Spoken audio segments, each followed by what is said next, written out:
You wake up in June expecting the warmth of summer. Instead, frost crusts the window. Your breath fogs the air, and when you pull back the blanket, the cold bites at your skin like 1,000 tiny knives. It's supposed to be the season of planting, of growth, of relief after the long hunger of winter. Instead, you're still trapped in winter's grasp, and it shows no sign of letting go. Welcome to 1816, the year without summer. Before we go any further, take a moment. Dim your lights, settle under your blanket, and if you're enjoying this slow journey through history, you can always like or subscribe, only if you want more nights like this. And while you're here, I'd love to know, where are you listening from and what time of night is it for you? Because the people of 1816 would have killed for a clock that glowed in the dark, or a bed that wasn't crawling with frost. The shock of the morning, the rooster crows outside, confused. Even the chickens seem to know something is wrong. You open the door to your cottage. Whether you live in New England, Switzerland or Ireland, it doesn't matter, and you see your world covered in a dusting of snow. Snow, in June. The neighbours are outside too, shaking their heads, muttering prayers, some crossing themselves, others cursing under their breath. Summer's come late, one says. No, this isn't summer at all, another answers. You clutch your shawl tighter, shiver, and wonder if you dreamed spring entirely. The fields should be green, but the frost has killed the seedlings. The earth looks more like November than June. This isn't just weather, it's a betrayal. Survival POV. The first hunger. You haven't eaten properly since the last harvest. Winter was thin, the bread was coarse, mixed with husks to make it last. Potatoes were rationed, one to a family per day. You've been waiting for summer to save you, for new crops to grow, for hunger to ease. But summer isn't here, and hunger isn't leaving. You chew on the last stale loaf, jaw aching, the crust so hard it might chip a tooth. Your children look at you with wide eyes, waiting for the miracle of summer. You smile, but there's no comfort left in you. It's only June, and the year is already promising death. The endless grey sky. The sun is weak. When it does rise, it glows a strange red, dim behind a veil of haze. The locals whisper it's a sign of God's wrath. The priests thunder that it's punishment for sin. But in truth, though you don't know it, it's ash. Millions of tons of volcanic ash from a mountain half a world away. In April 1815, Mount Tambora in Indonesia erupted with the force of 1,000 nuclear bombs. The sound carried for thousands of miles. The ash went higher than any storm cloud, into the stratosphere, where it circled the globe. Now in your little village, you're living inside the shadow of that eruption, but you don't have the science. You just know the light feels wrong. The sky is grey even at noon, and your skin stays pale because the sun cannot warm you. The rumours of omen. Rumours spread faster than warmth. In the tavern, men mutter that the world is ending. In the church, people kneel longer than before. Some say the sun has gone out. Some whisper that Napoleon escaped exile and cursed Europe. Some swear this is the biblical apocalypse, and Revelation is unfolding word for word. You don't know which is worse, that the world is ending, or that it isn't, that this is just life now. Daily survival misery. You try to light a fire. The wood is damp from constant rain. Smoke chokes the room before heat arrives. Your children cough, eyes watering, but you can't stop. It's either choke on smoke or freeze. Water drips from the roof where ice has cracked the thatch. The stew pot bubbles weakly over the fire. Inside is a mix of barley, a turnip, and whatever weed you foraged from the roadside.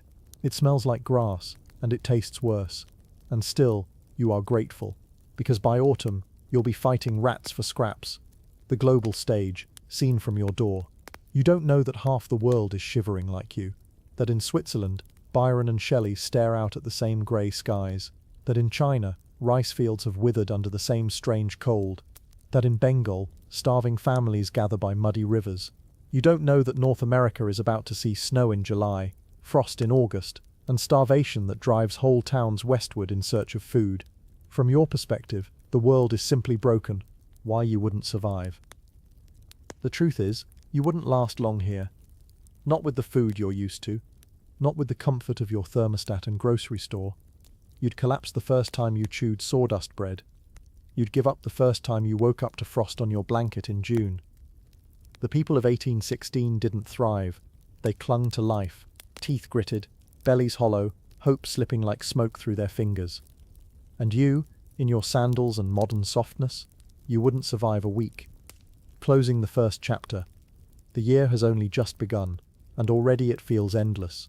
You crawl back into bed, shivering, listening to the wind howl through the cracks. You try to dream of summer, but even in your dreams, the fields are grey. 1816 is here, the year without summer, and you're already wondering if you'll live to see 1817.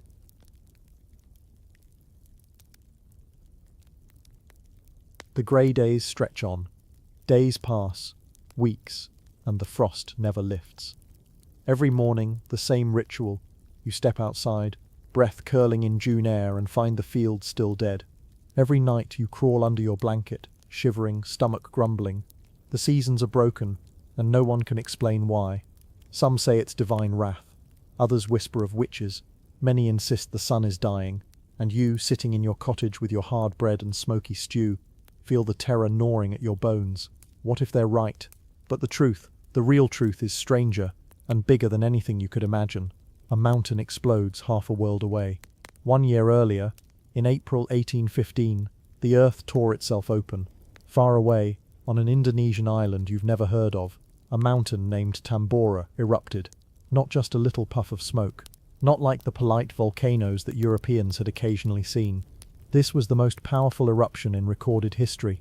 The explosion was so loud that sailors 1,200 miles away thought it was cannon fire. Entire villages vanished in seconds. The ash column shot 43 kilometers into the sky, higher than any storm cloud, higher than planes would one day fly. And when Tambora finished roaring, 70,000 people lay dead. But Tambora wasn't done. It had poisoned the very air, the ash above the world. Most volcanoes throw ash into the lower atmosphere. Rain scrubs it out in days. But Tambora was different. Its ash climbed into the stratosphere, the layer above the weather, where nothing washes it away. Up there, fine particles of sulfur dioxide spread across the globe. They reflected sunlight back into space. The earth became a mirror, dimming its own warmth. To you in 1816, this meant the sun was no longer your ally. It rose red, glowed weak, gave little heat. Noon felt like dawn. Summer felt like winter. The sky wasn't broken. It was clouded with the breath of a distant mountain. Survival POV, living under ash. You don't know the science, but you feel the effects. The world is darker, colder, wetter. The rain falls in endless sheets, washing away what little grain sprouts. At night you look at the stars, or try to, but the haze swallows them. The constellations your grandparents trusted for navigation are dim smudges. The moon is a pale coin, blurred and weak. The sky itself feels sick, and so do you. Strange skies across the world. From Switzerland to New England, everyone saw it. Sunsets glowing blood red, skies streaked with copper and violet. Some called them beautiful, but you, shivering in your rags, only saw omens. Red skies at night weren't sailors' delight, they were warnings. In China, farmers watched the same eerie skies and wondered why the rice would not grow. In India, monsoons collapsed, rivers shrank, and famine loomed. Across the world, billions of people stared up and whispered the same thing. Something has gone terribly wrong with the heavens. Rumors of the end. In Europe, priests declared it Judgment Day. In America, farmers muttered that God had cursed them. Newspapers printed wild theories, sunspots, polar shifts, even comets. No one guessed it was a volcano. Even if you heard whispers of it, what would it matter? Tambora was 10,000 miles away. How could a mountain across the seas chill the milk in your pail, kill the rye in your field, frost your roof in June? But it did, and now you're trapped under its shadow. The science you don't have. Modern science calls it a volcanic winter. Tiny particles of sulfur dioxide scattered sunlight, cooling the earth by 0.7 degrees Celsius on average. That doesn't sound like much, but to crops balanced on the knife edge of climate, it was disaster. Cold nights killed seedlings. Cloudy days starved fields of light. Rain drowned what little survived. Famine wasn't a possibility, it was guaranteed. And famine doesn't just mean hunger. It means riots, migration, disease. It means the unraveling of societies built on the assumption that the sun always rises. Survival POV, the false summer. One morning the frost melts. Birds sing. You dare to hope. You plant the seeds you've been hoarding. You kneel in the dirt, whispering prayers over them. And for a week it feels almost normal. The sun shines, the soil warms, shoots sprout green. You smile for the first time in months. Then the frost comes back. A killing frost. The seedlings blacken overnight. Your hope withers with them. You want to scream, but you don't. You just eat your stale bread and chew slower, pretending your stomach is full. The global domino effect. The year without summer wasn't just local misery, it was global collapse. In Ireland, potato fields rotted, famine spread, and disease followed. In Switzerland, starving peasants stormed bakeries, demanding bread. In New England, snow fell in July. Farmers gave up and moved west. In Bengal, rice harvests failed, and cholera stalked the rivers. In China, drought strangled the land, and millions faced famine, all because a mountain exploded in a place most people had never heard of. Sardonic reflection, the fragility of comfort. You complain about the weather now, too hot, too cold, too wet, too dry. But in 1816 the weather wasn't inconvenience, it was life or death. And when the weather betrayed you, there was nothing to do but endure. Modern you wouldn't last. You'd check your weather app, see snow in July, and think it was a glitch. You'd wait for the store to restock, but the shelves would stay empty, the fields barren, the skies grey. The year without summer was a reminder. Civilization rests on a thin thread of climate. Snap it, and you starve. Closing reflection, living under a dead sun, so you sit by your smoky fire, listening to the rain drum on the roof, staring into your weak stew. You don't know about Tambora, you don't know about sulfur dioxide or the stratosphere, you just know that summer is gone, and with it your chance at survival. And the worst part, the year has only just begun.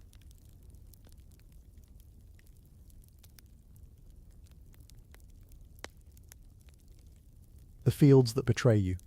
You walk to your field at dawn, praying the green shoots survived the night. But the frost has come again. The barley lies blackened, curled as if in agony. The potatoes, once a peasant's lifeline, are mush beneath the soil. Your stomach knots, not just from hunger but from despair. You tilled, you planted, you waited, and the earth has spat your hope back in your face. In 1816, the farmer's field is not a place of life. It's a graveyard. Survival POV. What's left to eat? You chew on bark. You boil nettles. You grind weeds into flour and pretend it's bread. You pray the mold isn't poisonous, that the roots you dig from the ditch won't kill your children faster than hunger. But hunger is a cruel teacher. It whispers in your belly, twists your gut, makes you willing to eat anything, and so you do. Your neighbor's cow collapses in the mud. He weeps, but you wonder how many meals its carcass will make. The global food crisis felt locally. It isn't just you. Across Europe, fields fail in unison. In Ireland, potatoes rot black in the ground. In France, wheat withers before harvest. In Switzerland, crops drown under relentless rain. Markets are empty. Grain prices soar. A loaf of bread costs a day's wages. In England, the poor riot, storming bakeries. In France, mothers weep in the streets as they beg for grain. In Switzerland, entire villages huddle in hunger, gnawing on grass. But from your small cottage, you don't see the whole world. You just see your child's ribs showing through their shirt. Sardonic reflection, the illusion of farming security. People like to romanticize farming. Closer to the land, they say. Self-sufficient, they nod. But in 1816, farming is a trap. The land you depend on has betrayed you. The soil gives you nothing. Self-sufficiency is a cruel joke when the weather itself has turned against you. You're not independent. You're enslaved to a climate that no longer works. And you? You wouldn't survive a single season of it. Daily survival misery. Each day is a test. Morning. You check the field. Another frost. Another death knell. Noon. You try to trade in the market. The grain merchant laughs at your empty purse. Evening. You boil grass in a pot. Serve it to your children. Pretend it's soup. Night. You lie awake listening to their stomachs growl, wondering how long before their bodies give up. Every day you fail a little more. Every day survival slips further from reach. The livestock loss. It isn't just plants. The animals starve too. Cows produce no milk. Chickens stop laying eggs. Horses grow gaunt. Ribs like knives beneath their skin. Eventually you eat them. And when the animals are gone, you're left with nothing but the echo of their cries. You used to wake to a chorus of clucks and lowing. Now you wake to silence. The farmer's desperation. Desperation drives you to madness. You strip bark from trees, boil it into pulp. You mix sawdust with flour, bake it into bread that splinters in your teeth. You feed weeds to your children, hoping their stomachs don't swell with poison. Some turn to theft, some turn to violence, some sell their bodies for food, and some eat what should never be eaten. You stare at the neighbor's fresh grave and wonder. Historical reality. Grain prices soar. Records show grain prices doubled, even tripled in 1816. Families sold everything: clothes, tools, even heirlooms for a sack of mouldy rye. In Switzerland, starving peasants marched into cities, begging for relief. In France, riots broke out when bakers raised prices. In Britain, protests against the corn laws turned bloody. And you, a small farmer with nothing left to sell, can only watch as the rich eat while your family wastes away.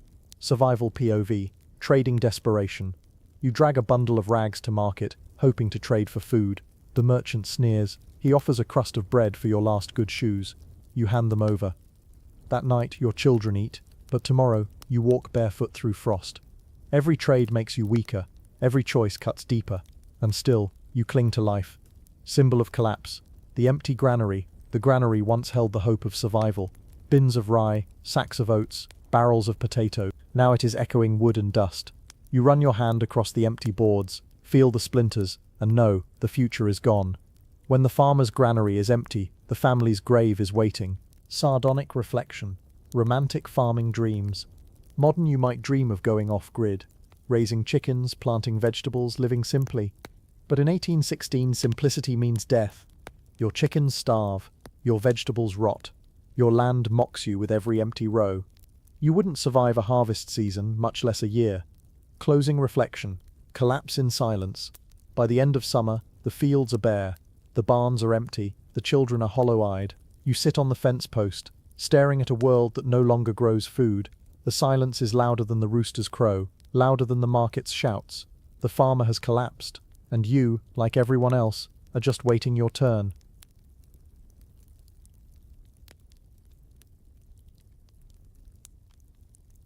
When the cities go hungry. In the countryside, hunger is cruel but quiet. Families starve in silence, cottages crumble in frost, and fields lie black and empty. But in the cities, hunger has a voice. It roars in the streets, it chants outside bakeries, it tears apart the marketplace brick by brick. In 1816, the towns of Europe and America discover what it means when thousands of stomachs grumble at once. Hunger becomes a mob. You in the city, you shuffle down the cobblestone street, stomach growling. The bakery doors are barred. The air smells of bread, but the shelves inside are bare. A line of people stretches around the corner, waiting for the chance, not the certainty of a crust. A man at the front slams his fist on the counter. 2 loaves, at twice the price. The baker shakes his head, sweat dripping, eyes darting nervously. You have no coins, not enough to pay for the smallest scrap. And even if you did, the bread is sawdust mixed with rye, more punishment than food. But hunger doesn't bargain. Hunger riots. Bread riots break out. The first stone shatters the bakery's window. Then the crowd surges.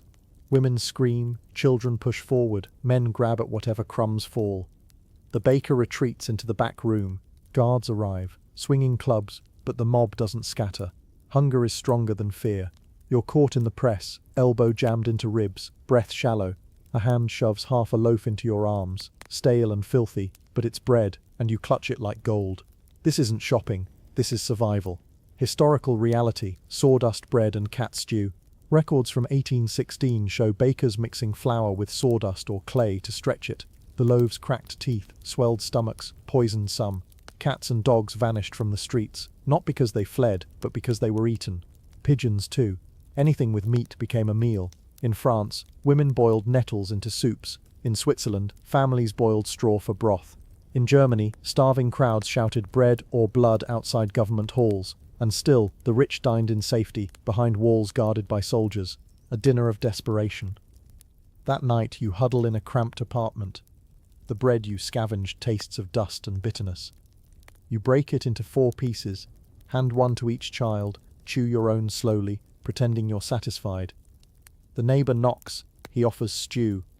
You peer inside the pot, stringy meat, grey broth, a few turnips. You ask what it is. He doesn't answer. You eat anyway. Hunger kills manners. The mob as beast. By July, the mob has become its own creature.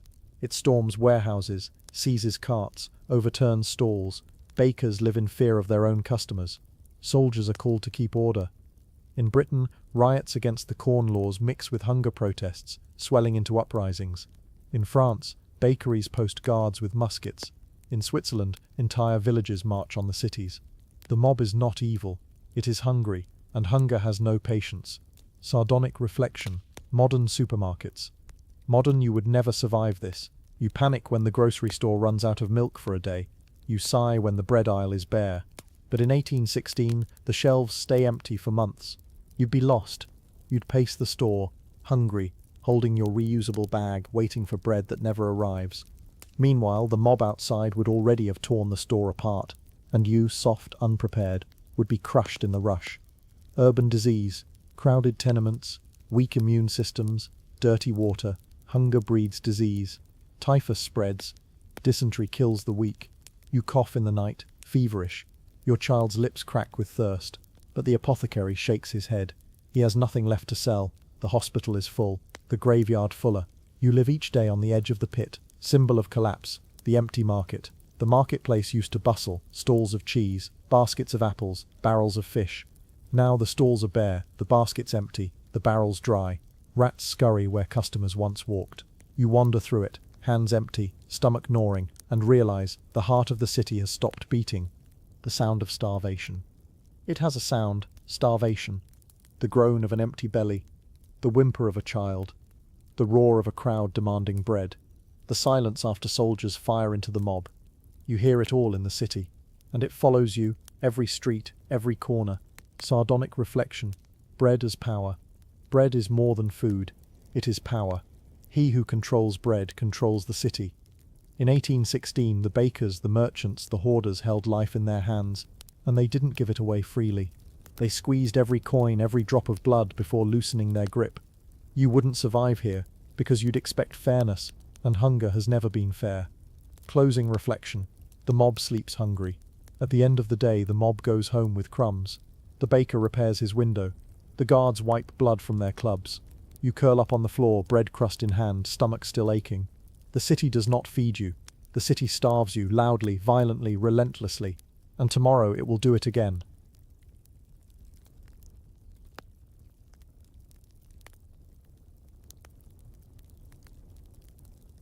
When hunger meets sickness.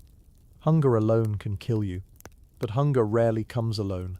It weakens you, hollows you out, strips away the little strength you have left. And once you are hollow, disease moves in.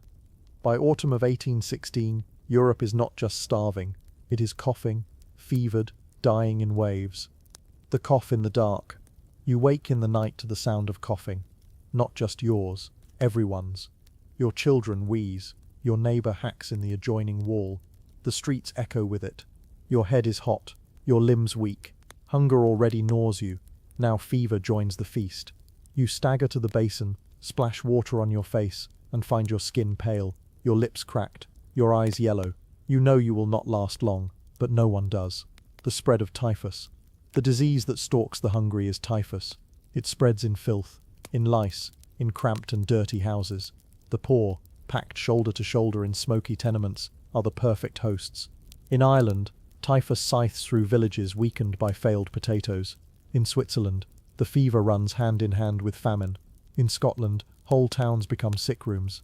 And you, huddled in your blanket, are just another bed in that endless hospital. The hunger that invites plague. Hunger is not just emptiness, it is weakness. Your body cannot fight disease when it cannot even keep warm. Your skin cracks, your breath shortens, your wounds fester. You chew your mouldy bread, and your stomach cramps. The cramps turn into fever, the fever turns into delirium. The famine and the plague are not enemies, they are allies. Together they decide who lives and who dies. The hospitals of misery. You stagger to the hospital, if you can call it that.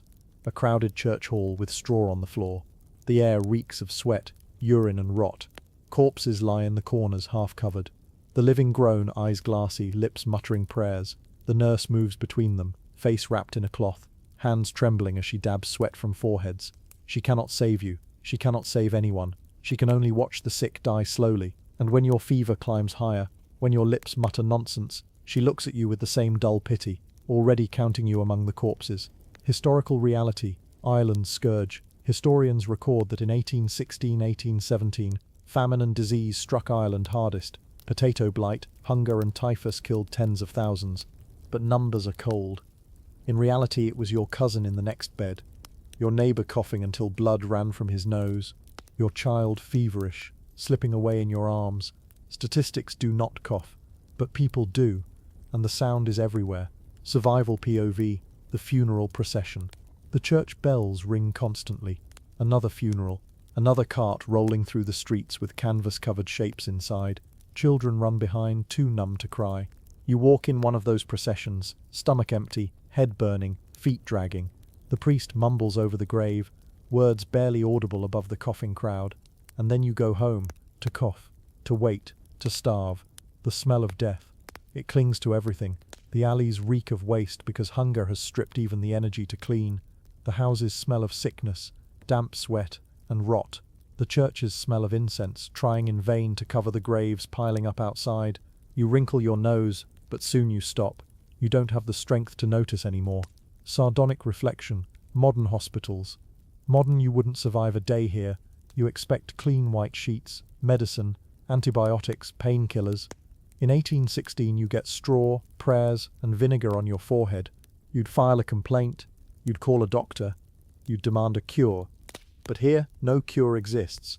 Your complaint is ignored, your fever burns unchecked. You would die quickly, probably faster than the locals, who at least were used to hunger and filth. The whisper of cannibalism. Not everywhere, not often, but whispered in alleys, in desperate corners of villages. The grave is too shallow, the hunger too deep, and sometimes the line between the living and the dead blurs. You hear the rumor and refuse to believe it, but you look at your neighbor's eyes, hollow and hungry, and you wonder. The collapse of families. Famine kills not just bodies but bonds. A father abandons his children to save himself. A mother feeds one child and lets another die. Brothers steal from each other. You think you'd never do the same, but your belly says otherwise. Hunger doesn't care about love. Symbol of collapse. The church bell. The bell tolls every morning, every afternoon, every evening. It tolls until you no longer hear it, until it blends with your heartbeat, until it becomes the rhythm of your dying world. You count the tolls once, you stop at 20. There will be more tomorrow. Sardonic reflection. The end of hope. Hope is a luxury. In 1816, hope rots faster than potatoes. The priests tell you to pray. The doctors tell you to rest. The merchants tell you to pay. But your stomach tells you the truth. You will not survive. Closing reflection. Hunger's true ally. By winter, famine and disease walk hand in hand through the cities and villages. Hunger hollows you. Disease finishes the work. You lie in your bed, coughing, stomach aching, eyes dim. Outside, the bell tolls again. Another body lowered into frozen ground. And you know, you are only waiting for your turn.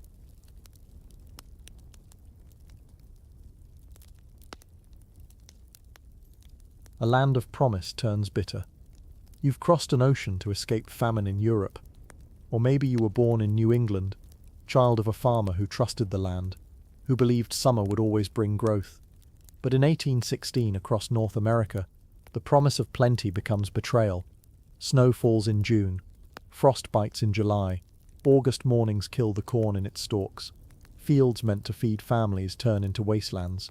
And you, standing in the thin light of dawn, stare across your frozen field and wonder, how do you survive in a land that refuses to grow? Planting and replanting. You plant once, in May.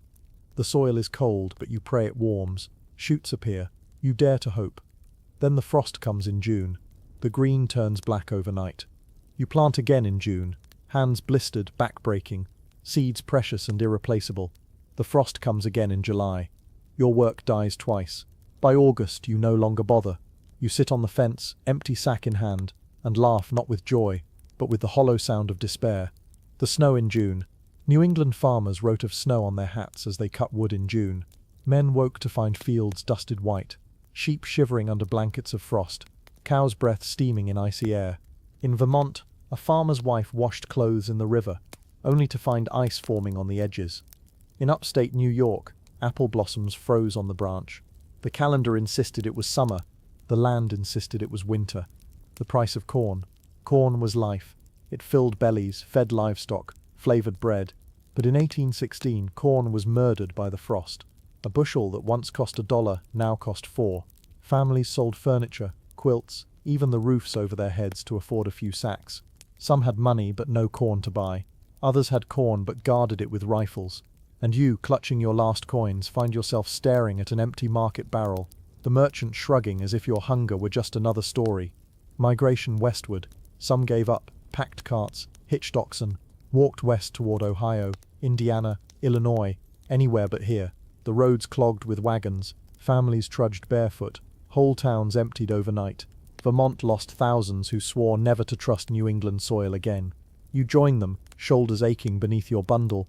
Every step feels like theft from your body's last strength. You dream of fertile land, warmer skies, but you know the frost follows everywhere. The cabin that freezes. You retreat to your cabin. You build a fire, pile on wood, huddle under quilts. But the walls leak cold, the wind finds every crack, the roof drips onto your blanket. You cough, shake, chew a stale crust of bread. Your children ask, when will summer come? You don't answer, because you don't know. Historical records. The Moraine Year. In America, 1816 was called the Moraine Year, the year of sickness and hunger. Snow fell in Albany in June. Frost in Boston killed beans in July. Lakes froze in Pennsylvania in August. Farmers abandoned New Hampshire, calling it a land of despair. Some journals recorded ice half an inch thick in midsummer. Others told of sheep freezing in their pastures. This wasn't weather, this was betrayal, the collapse of livestock. It wasn't just crops. Without grain or hay, livestock starved. Horses fell in the fields, ribs sharp against skin. Cows produced no milk. Chickens starved in coops. Families killed animals not for trade, but for survival.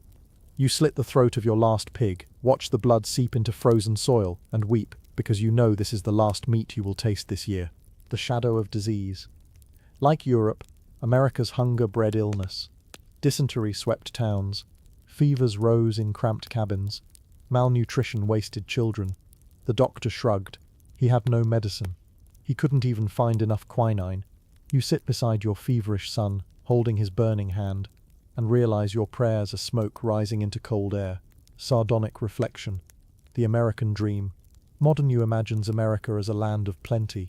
Rows of corn, Thanksgiving feasts, wide barns filled with hay.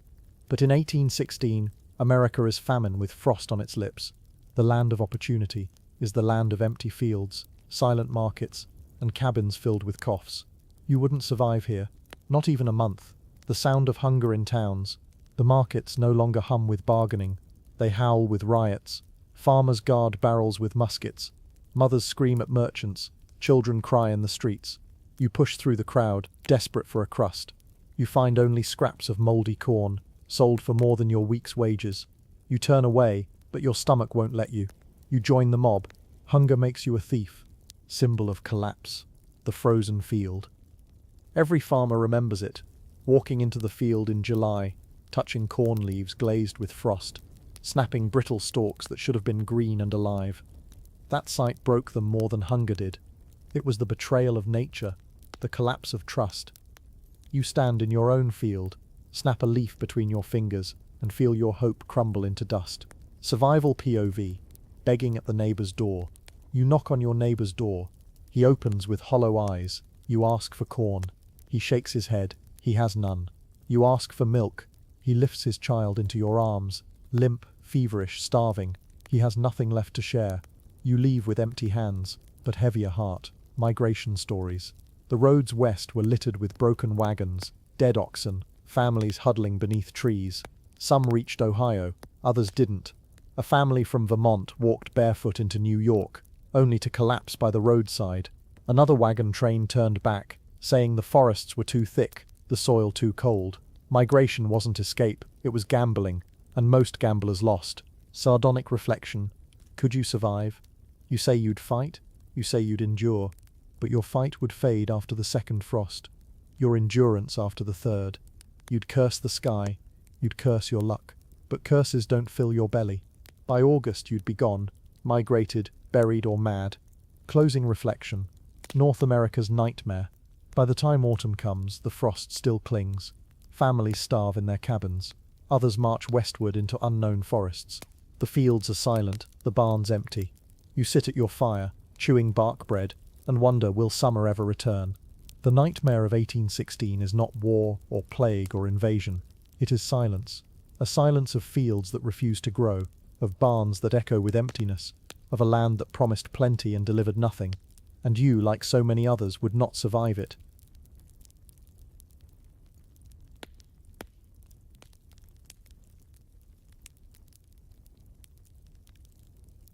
a world without light. By 1816, Europe is not just starving, it is haunted. The skies are ash grey by day, blood red at sunset, ink black by night. The crops fail, the livestock die, the poor riot. But beneath all of that misery, something else begins to grow, not in fields but in minds. In the absence of summer, Europe invents darkness. Your evening indoors, you sit in a candlelit room, shutters closed against the cold drizzle outside. Your stew pot is thin, barely more than hot water and scraps, but it warms your hands. The air is heavy with damp and despair. Outside, the church bells toll again. Another funeral, another shallow grave. But inside, your neighbour reads from a book. His voice trembles as he recites lines of poetry, bleak, almost apocalyptic. The bright sun was extinguished, and the stars did wander darkling in the eternal space. The words match what you see outside your window, a world with no sun, no hope, no summer, Lord Byron's darkness. That neighbour's words, they come from Lord Byron, who sat in Switzerland that same summer and stared at the same grey skies. He wrote a poem called Darkness, a vision of a sunless earth where famine stalks every land, cities collapse, and even the last survivors die before fading fires. It wasn't prophecy, it was reality turned into verse. Byron looked out at the ashen sky and turned climate catastrophe into literature. Mary Shelley and the birth of Frankenstein. Byron wasn't alone. In the Villa Diodati on Lake Geneva, he gathered with Percy Shelley, Mary Wollstonecraft Godwin, and a handful of other young writers. Outside, the rain fell without end. Inside, the candles flickered, casting shadows that danced like ghosts on the walls. They read ghost stories to pass the time, and when boredom gnawed deeper than hunger, Byron suggested a contest. Each would write a tale of the supernatural. Mary Shelley, only 18, dreamed of a scientist who stitched life from death, who made a monster and recoiled at his own creation. The bleak skies, the endless storms, the sense that nature itself had turned cruel, all of it bled into Frankenstein. Would she have imagined it under warm blue skies? Maybe not, but under the year without summer, horror felt natural. Survival POV. You hear the stories. In your cold, damp room, someone whispers one of these new tales. A creature, stitched from corpses, rises under the lightning. A vampire walks through a storm. The candle gutters, and for a moment, you swear you see something move in the corner. Your children press closer, eyes wide, half from fear, half from hunger. The stories do nothing to fill your bellies, but they distract you from the groan of emptiness, if only for a moment. A Gothic Europe. The cold summer didn't just destroy crops, it created atmosphere. Across Europe, artists, poets and musicians tapped into the gloom. Caspar David Friedrich painted landscapes of skeletal trees under pale skies. Painters in Britain sketched sunsets glowing like fire, unaware they were seeing volcanic ash scattering the light. Musicians composed dirges, melodies heavy with sorrow. Culture shifted, bent, cracked under the weight of climate. Gothic imagination flourished because the world itself had turned Gothic. The poor had no poetry. But don't be fooled. For every Byron scribbling by candlelight, there were thousands of peasants outside, starving, too weak to lift a pen. Culture records the voices of the wealthy, those who could afford candles, quills, paper. But the poor lived the same nightmare without the luxury of words. You, as a labourer, would not write poetry. You'd gnaw on bark bread, cough in smoky tenements, die without record. Byron's darkness survived, your hunger did not. Survival POV, the empty stage. One night, you attend a gathering in town. The hall is dark, lit by a few weak lanterns. A poet declaims verses about a dying world. The crowd nods, some clap weakly, but you feel nothing. The words are beautiful. Yes, but your stomach growls louder than the rhyme. You slip out early, searching for scraps in the gutter. Art may feed the mind, but hunger always wins. The Romantic movement under ash. Historians call this the moment the Romantic imagination shifted. Before, nature was painted as sublime, majestic, divine. After 1816, nature was cruel, hostile, indifferent. You don't need historians to tell you this. You live it. The frost is not majestic. The red sky is not sublime. It is terror. Sardonic reflection. Creativity in crisis. Modern, you might say. At least the crisis made art. At least it gave us Frankenstein. But ask yourself, would you trade your stomach for a story? Would you trade your child's life for a poem? Because that is what 1816 demanded. culture at the cost of survival. And you wouldn't survive long enough to see the book in print. The hidden science. Behind the poetry and paintings, some scientists began to suspect a cause. They recorded the strange sunsets, the cold temperatures, the repeated frosts. A few whispered of a great eruption, of volcanic dust dimming the sun. But in 1816, they had no proof. No satellite images, no global communication. The truth was a rumor buried under ash. You, as an ordinary person, would never know. You would simply endure. Survival POV, watching the sky. One evening you walk outside and see the sky blaze violet and red. It is beautiful in a way. The colors streak across the horizon like spilled blood. Your neighbor gasps, whispers of omens, of angels, of demons. You know only this: it is not natural, it is not safe, and tomorrow the frost will come again. The world turns Gothic. By winter's return, Europe has become a landscape of ruins, not just in fields and barns, but in imagination. Hunger writes dirges, cold paints nightmares, starvation whispers ghost stories, and when you sit by your candle, weak from hunger, listening to tales of monsters and lightning, you realize the year without summer has made monsters of everyone. Sardonic reflection, why you wouldn't survive. You might think you'd be inspired too. You'd write your own Gothic tale, compose your own sonata, sketch your own bleak sky, but you wouldn't.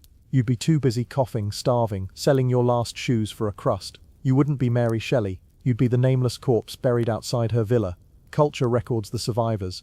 Famine buries the rest. Closing reflection. A candle in the dark. You sit by the candle, smoke curling, listening to thunder outside. The flame flickers, weak like your breath. The poets may write. The painters may sketch. The musicians may play. But you, poor and hollow, are simply surviving. And in this world without summer, survival is the hardest art of all.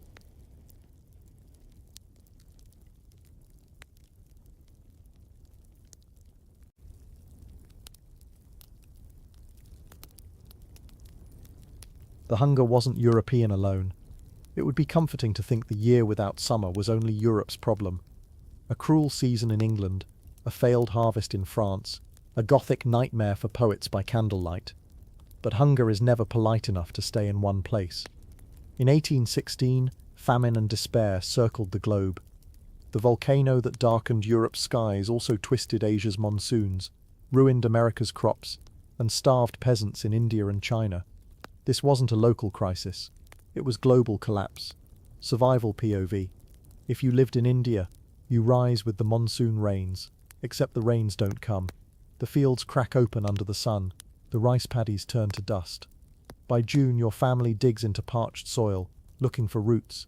By July, you boil weeds. By August, neighbors collapse in the fields, mouths too dry to cry out. And when the rains finally arrive, they arrive all at once, drowning seedlings, washing away fragile homes. Crops rot in the mud before they can ripen. Famine does not ask for balance. It delivers ruin either way. India's double blow, famine and cholera. Historians record that the famine in India killed hundreds of thousands. But famine was only half the story. In 1817, cholera, fed by dirty water and weakened bodies, exploded into epidemic. The disease spread like fire, from Bengal outward, carried by rivers, roads, armies and trade, and it did not stop. The first great global cholera pandemic began here, born from the hunger and filth left behind by a broken climate. You would not survive this. Starved, dehydrated, sick, your body would fold in days. Survival POV, if you lived in China. In Yunnan province, the rice terraces gleam with water, but no crop rises. Frost kills young shoots, drought cracks the ground, rain turns the rest to mud. Markets fall silent. Families pack carts carrying everything they own, fleeing famine-struck villages. Bandits appear on the roads, preying on the desperate. You clutch your child's hand, eyes hollow, as you march into exile. But exile offers no promise. The famine follows everywhere. China's crisis. China's records speak of migration, of starvation, of uprisings. Villages abandoned, families scattered, tempers snapping. When food vanishes, order vanishes. Peasants stormed granaries, soldiers crushed protests. And all the while people lay dying in fields, too weak to even stand. You wouldn't see politics. You'd see your child chewing grass, your neighbor lying dead in the dust, your own legs trembling as you searched for rice that no longer grew. Global prices, global pain. The famine was not isolated. Grain shipments collapsed, prices soared everywhere. Even places less struck by frost. The Ottoman Empire, North Africa, felt the ripple. In ports, merchants haggled ruthlessly. Grain became more precious than gold. You might think globalization is modern, but even in 1816, a ruined monsoon in India meant hunger in Britain. A failed field in New England meant tighter rations in the Caribbean. Hunger moved along trade routes like a parasite. Symbolic surreal, hunger's web. Imagine the globe as a web, each thread a road, a river, a sea lane. In 1816, hunger crawled across that web like a spider. India trembled, China wept, Europe coughed, America rioted. No thread escaped. Survival POV, a merchant's view. You are a sailor docking in Calcutta. The air smells of sickness. The streets are filled with beggars, children with swollen bellies. You buy rice for your ship, triple the price, half the quantity. As you leave port, you carry not just grain but cholera, tucked into barrels of water, hidden in fleas and filth. By the time you dock in Arabia, or Africa, or Europe, the disease is already spreading. Your hunger feeds on theirs. The human cost, unwritten. Historians give numbers: tens of thousands dead in Ireland, hundreds of thousands in India, millions affected in China. But numbers don't sweat, numbers don't cry, numbers don't bury children in shallow graves. The true cost is unwritten: the empty villages, the abandoned fields, the families lost on roads, the whispered prayers in languages the world has forgotten. And you would not even be a statistic.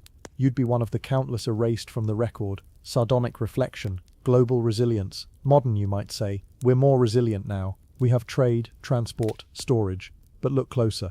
What happens if ports close, if supply chains break, if monsoons fail again? Hunger is still global, so is disease.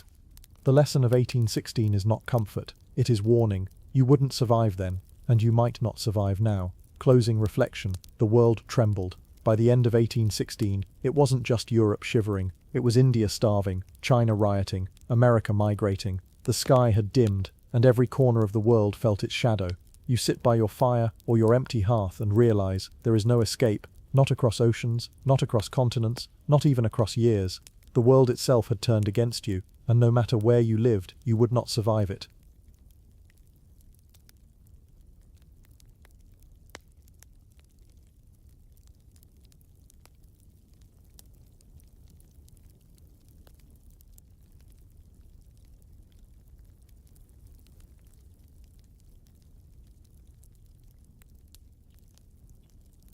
When hunger turns political. Hunger is never just hunger. When stomachs growl long enough, they turn into voices. And when voices go unheard, they turn into mobs. By late 1816, across Europe and beyond, famine had become fury. The empty stomach became a clenched fist. You wouldn't just starve, you'd riot. Survival POV, in the crowd. You stand in a sea of bodies pressed shoulder to shoulder, the air thick with sweat and shouts. The cry rises, bread, bread. A soldier blocks the bakery door, musket raised. The baker hides inside, terrified of his own customers. The first stone flies, glass shatters, the mob surges. You're carried forward, feet barely touching the ground. Someone thrusts a loaf into your hands, hard, stale, priceless. You don't cheer, you bite. Hunger doesn't wait for revolution. In Britain, mobs broke into warehouses, seized corn, burned records. In Switzerland, starving peasants marched into cities demanding relief. The slogan became simple: bread or blood, and often they got blood. The Corn Laws controversy. In Britain, Parliament had passed the Corn Laws just a year before, in 1815, tariffs that kept grain prices artificially high to protect landowners. In the midst of famine, this was tinder. Grain rotted in warehouses while families starved in alleys. Protesters flooded the streets of London, Manchester, Bristol. Soldiers were called, shots fired. Imagine you are there. Your child starves, while rich men debate tariffs in Parliament. Wouldn't you throw a stone? Wouldn't you scream for justice? You would, and you'd be beaten for it. Survival POV, facing the soldiers. The soldiers arrive. Redcoats gleam, bayonets flash. You push your child behind you. The crowd surges. A musket fires. Smoke chokes the air. A man beside you collapses, chest red, bread crust falling from his hand. You don't wait. You grab your child and run, heart pounding. Behind you, the crowd howls, torn between rage and terror. This is not politics. This is survival. The Swiss hunger revolts. In Switzerland, peasants stormed city gates demanding food. Zurich, Basel and Bern shook under protest. At times, authorities relented, distributing grain. At others, they cracked down, sending soldiers to disperse starving crowds. In one case, a crowd of women dragged magistrates into the street, screaming until soldiers intervened. This was not orderly protest. This was desperation given teeth. Germany and Austria, food as fire. In the German states, hunger protests became political. Peasants saw landlords hoarding grain, nobles feasting while commoners gnawed bark. Riots spread, feeding revolutionary whispers that would smoulder for decades. Austria, already staggering after the Napoleonic Wars, faced food shortages that drove unrest. Taxes, conscription, famine, together, they broke families. You'd see it not in pamphlets but in mobs overturning carts, in soldiers dragging starving men to prison, in women shrieking in the streets. America's tension. Even across the Atlantic, political tempers frayed. Farmers cursed state governments for failing to help. Families abandoned New England for the frontier, swearing they'd never return. Hunger doesn't just kill, it moves populations, it redraws maps. Symbolic, surreal, thrones of bread. Picture the kings and lords seated not on golden thrones but on loaves of bread. Around them, peasants claw at the crumbs, grotesque faces twisted in need. That was the truth of 1816. Food was power, and those who held it ruled, however briefly. The meeting hall. You enter a crowded hall. Petitioners shout for grain relief. The magistrate waves them down, insisting nothing can be done. The crowd grows louder. A fist slams on the table. The word revolution slips into the air. You glance around nervously. Hunger makes rebels, but it also makes corpses. You know the soldiers will be here soon. Governments falter. Some governments tried. Britain opened relief funds. France tinkered with grain markets. Switzerland distributed soup. But efforts were patchwork, often too late, always too small. The state was no match for hunger. You would discover this at the soup line, where hundreds wait, and the pot runs dry before your turn. The magistrate shrugs, the soldier sneers, and you go home empty-handed. Sardonic reflection, revolution today. Modern you likes to imagine you'd rise up to. You'd march, chant, demand justice. But hunger doesn't make heroes. Hunger makes mobs. Hunger makes you push past your neighbor to grab the last loaf. Hunger makes you run when the bayonet's lower. You wouldn't lead a revolution. You'd be trampled in one. The seeds of later revolt. Though 1816 didn't spark a great revolution itself, it planted seeds. The memory of hunger, of governments failing, lingered. The riots of 1816 echoed in the uprisings of 1830, in the revolutions of 1848. But you wouldn't live to see them. Hunger doesn't wait 30 years. Closing reflection. Bread or blood. At the end of the year, the crowds are smaller, not because hunger ended, but because hunger killed. The bread riots fade, leaving scars on walls and graves in the earth. Governments survive, but the people are broken. You sit in the ashes of a burned bakery, clutching a stale crust, and know the truth. Politics never fed you. Bread or blood. You got blood, and it didn't keep you alive.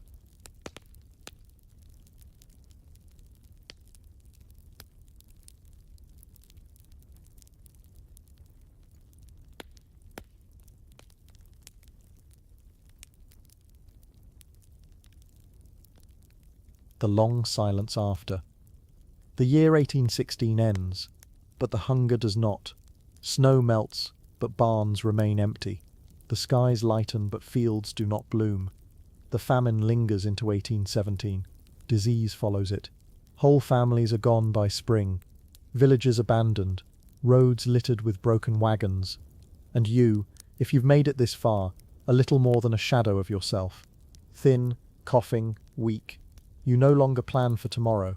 You simply wait. Survival POV. A winter of waiting. You sit by the hearth, embers barely glowing. Your stomach gnaws, but there is nothing left to eat. The neighbors have vanished. Some fled west. Others lie in shallow graves. The sound of your own breath fills the silence. In the distance, a church bell tolls. You've stopped counting how many times it rings. This is survival stripped bare. Not living, only waiting.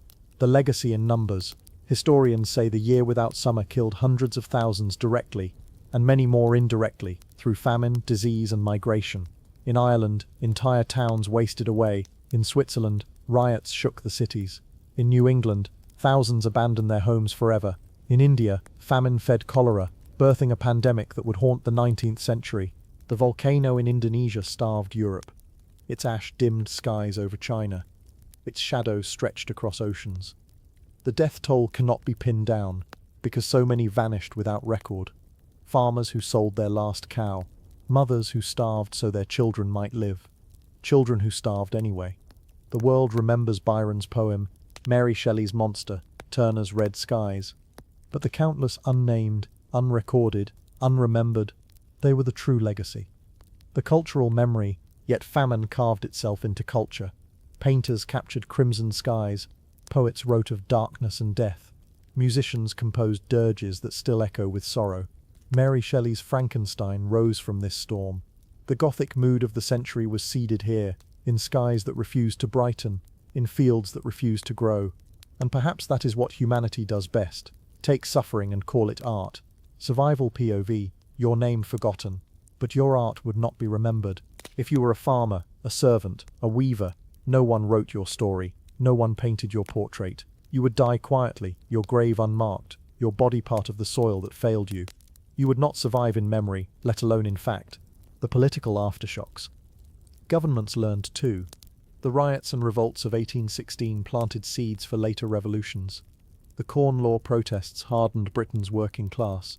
Swiss hunger marches left scars on local politics.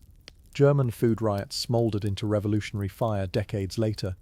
And in America, the mass migration west reshaped the map forever. Towns vanished. The frontier swelled. Hunger redrew borders as surely as any war. The scientific lesson. Science too took note. Some suspected a great eruption had dimmed the skies. Though they couldn't yet prove it, their records of frost, of sunsets, of hunger would later help explain the connection between volcanoes and climate. Tambora's voice echoed through history, and it warns us still. A single eruption can darken the world. Sardonic reflection. Would you survive today? You might comfort yourself. That was the past. We'd survive now. But ask yourself, what happens when supply chains fail? When fields drown or burn? When prices rise, when neighbors riot, when governments shrug? Do you think your supermarket loyalty card will save you? Do you think your online orders will arrive when ports close, when crops fail, when skies dim? You wouldn't survive. Not then, not now, not without luck. The shared humanity of hunger. And yet, there is something else. In every story of famine, there are also stories of sharing. A neighbor giving half a loaf, a mother feeding her child before herself, a stranger offering shelter. You wouldn't survive alone, but maybe, just maybe, you could survive together. That is the only legacy worth keeping. That humanity endures not by strength, not by wealth, but by kindness in the face of hunger. Closing reflection. What the year without summer means. The year without summer was not just a season. It was a reminder that nature is bigger than us, that one mountain exploding can starve a world. It was famine. It was plague. It was migration. It was poetry and riot, Gothic stories and broken families. It was proof that survival is fragile, that civilization balances on weather, on crops, on skies we cannot control. And it is proof too that you soft, comfortable, modern, would not have lasted a day, you would not have survived, but they did, somehow, and that is why you are here, listening to their story.